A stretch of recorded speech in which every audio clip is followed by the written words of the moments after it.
Welcome back, everybody. This Week in America. Great to have you with us on the program. Website thisweekinamerica.us. As mentioned, our special guest on the program tonight, Eliakim Thorpe. He's a sought-after speaker, entrepreneur, thought leader, minister, corporate professional, and consultant.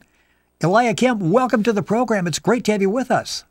Thank you for having me, Rick. It's a pleasure to be on your program and looking forward to our conversation and discussion. Well, on the first show, and we're going to have Eliakim on a couple of programs, so many different topics that we can talk about. We're going to be talking about the role of fatherhood and families in the African-American community on today's program.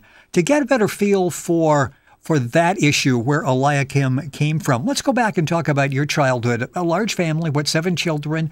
You were the oldest. Talk about your experiences growing up. Yeah, my experiences as a young man, as a young child, growing up in a family in a single-parent home, was somewhat challenging in some respects. And what I mean by that is not as it relates to my mother's inability to teach us and to discipline us and to provide for us, as for me as well as my siblings. The challenge came in terms of really what I believe the father is so critical in terms of the family unit. When you have a single mother, there's just some things as a son that only a father can teach a young man. Right. So my family was we have a very, in some respects, confusing family, a very complex family setup and dynamic. My mother was married a number of times. She was married 3 times. I have 3 half sisters. I have 1 half brother, and then I have 3 additional full brothers. We're full blooded, same father, same mother. Right. So the family dynamic became very difficult to really understand. So it creates some complexities in that. So as a young man, I'm growing up. I'm the oldest son. My sisters are older than I am. I didn't even grow up with 2 of my sisters, really 3 of my sisters, because they were older. I did not grow up with them because they were with either with their father or with their mother, because we have different fathers as well as different mother in some of the instances of the family. So as you can tell, it becomes very complex to try to figure out my family dynamic here. But I have a large family. But with that being said, it presented a lot of challenges in terms of me as a young man trying to develop my own identity, trying to discover who I was in this role as a young man. A lot of responsibility placed upon me being the oldest son. And so that presented quite a bit of challenges for me growing up. They were challenges that obviously I would learn how to overcome as I matured and grew, obviously with the support of my mother and really providing me the necessary skills and values that I think really helped me to navigate what it meant to be a man, living in a masculine world, trying to discover what it meant to be masculine, to having some sort of male identity. And with African-American men, we understand all too often the struggles that we have to really be masculine in a way that's positive, that produces the type of outcome and produces the type of prosperity that we need to see within our African-American families and community. How difficult? Yeah, I was just going to say, how difficult was that for you to learn this, because you had to do it on your own? It was very difficult, very challenging, because there's really, you don't have a blueprint to work from. Right. And oftentimes, the father serves as a blueprint for any young man. That's the first face of masculinity that you see. And so for me, it was very challenging and very difficult trying to discover that sort of identity, what it meant to be a man, what type of values should I carry as a man. And it affected all kind of relationships, even personal relationships or friendships. It created a sense of withdrawal and a shyness that I grew up with, having a very difficult time really trying to interact with people and my peers, being unable to really talk to girls when you're in your formative teenage years, and how to converse with young ladies, how to ask a girl on a date. Just simple things that we take for granted today. Those were necessary skills that I wish I could have had if I had the type of male role model in my life that could have presented that to me to help me navigate those critical years of my life, all the way from my pre-teenage years all the way through my young adult years. Very challenging, very challenging. Did you feel responsibility to the siblings? Because, if they look for the older person in the room, it's not your father or their father because they're not there. You're the oldest person in the room. Yeah, that's a great question there, because oftentimes, it was my experience that a lot of the responsibilities of my father that he would have had were placed upon me and thrust upon me by my mother. And it was not in a way that obviously she was trying to do the best that she could in terms of maintaining a household with 4 sons and trying to provide for us. So a lot of the responsibility in terms of leadership, male leadership, masculine leadership in the home did fall on me.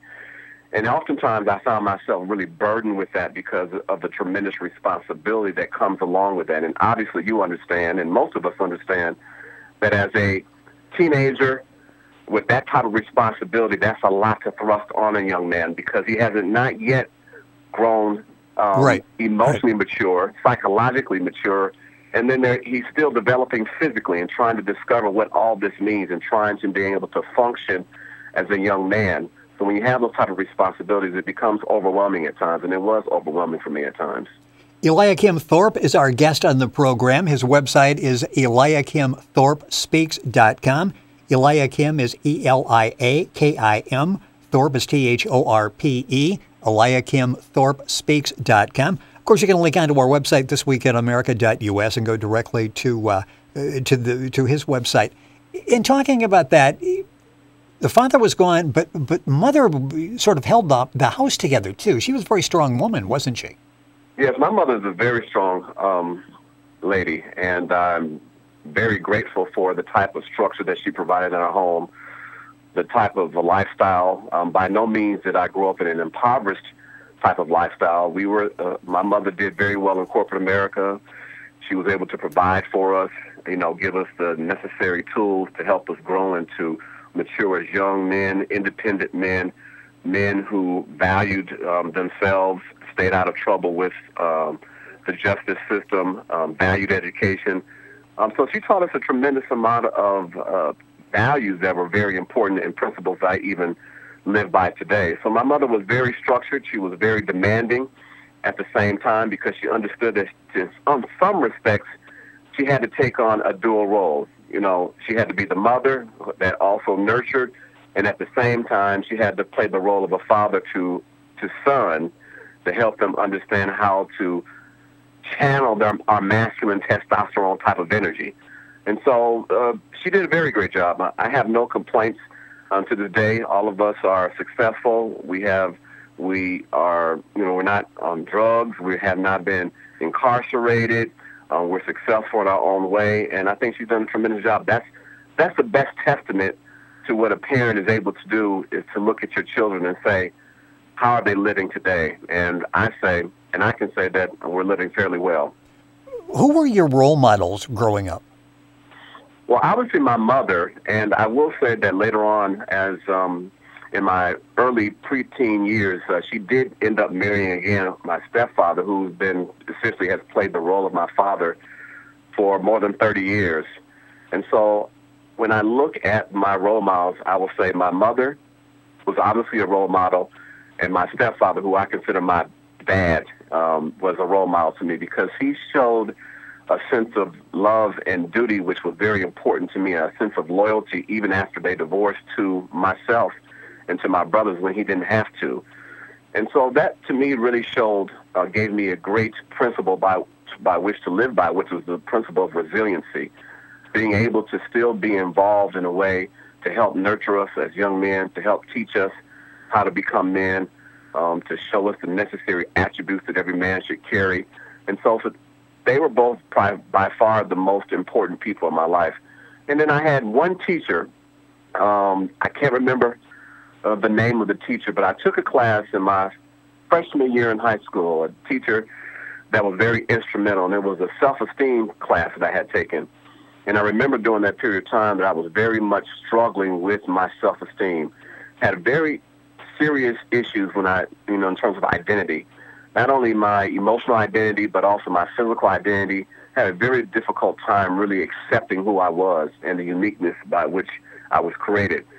And this teacher really helped me to really understand how to be free from other people's opinion, how to be free from my own shame, free from feeling a sense of insignificance and abandonment.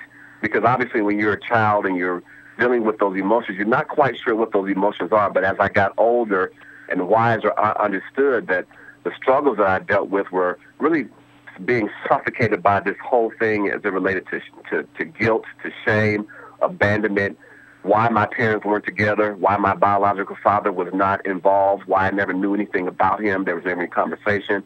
But this self-esteem class really essentially allowed me to like blossom in a way where I almost felt like as if I was a caterpillar that was going through a metamorphosis, and at the end of the metamorphosis, I was able to fly. I became this beautiful butterfly and was able to accept who I was.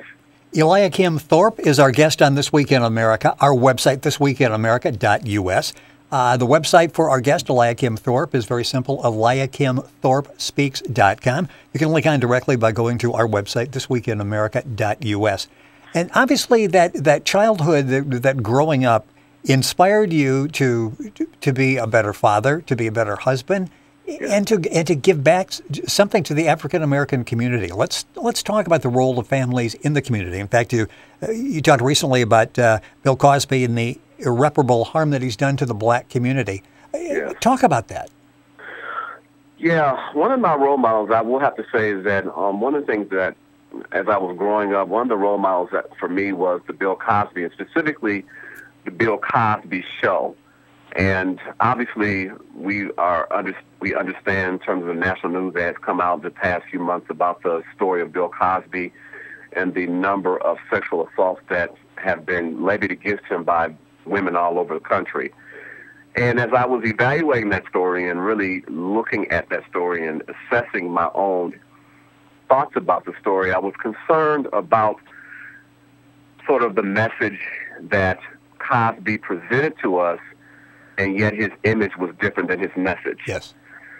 And so as I was evaluating that, I really started to think about the sort of damage that he's done to our community and really perpetuating the stereotype of African-American men in our community. And obviously this is not only historical, it's social. I mean, there's a lot of things as we start talking about African-American men historically within the United States as it deals with race, prejudice, our own perceptions of African-American men.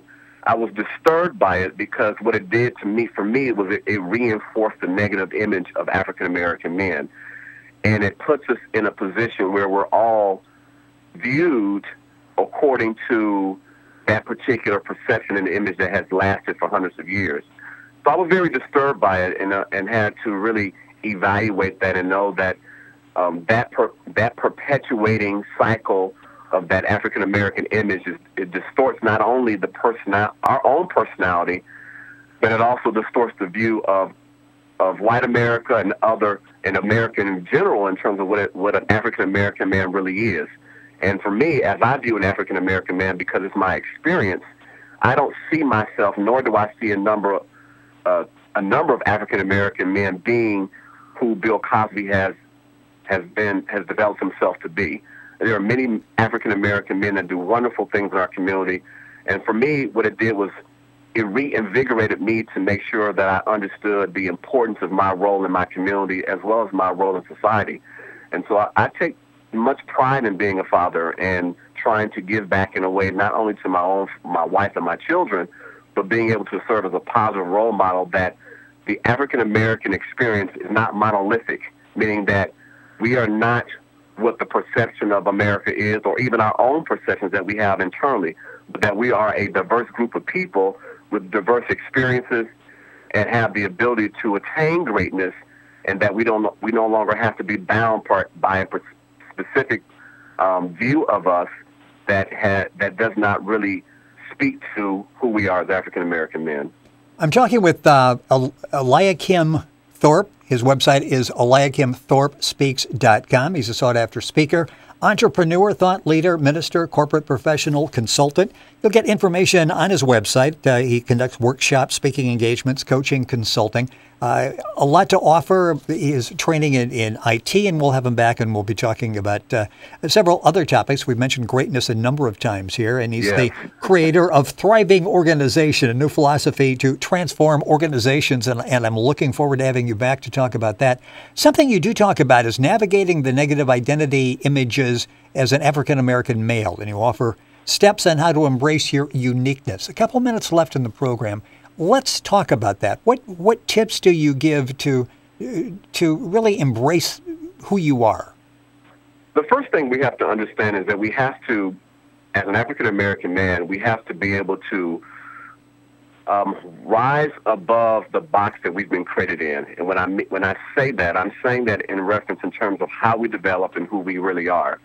So really the first step is really you have to embrace your distinctiveness, embrace your differences, because you're not going to be like any other African-American male. There's something unique to you. There's something unique within you and something unique that you have to give to someone else. And so the first thing is really embracing your uniqueness.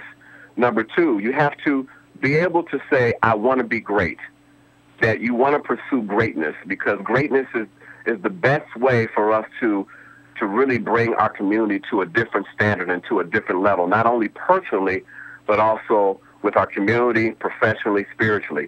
And then also number three, because I am an ordained minister, there has to be a connection with a higher power. For me, I'm a Christian. I believe in Jesus Christ. And while others may not believe that, there has to be a level of faith so that gives you a stronger footing in terms of who you really are. Because once you understand that you are created by someone for something, you have a greater sense of identity. And then number four, you have to develop really, really strong values and principles in life. And those really start early. Those don't have to start when you become an adult.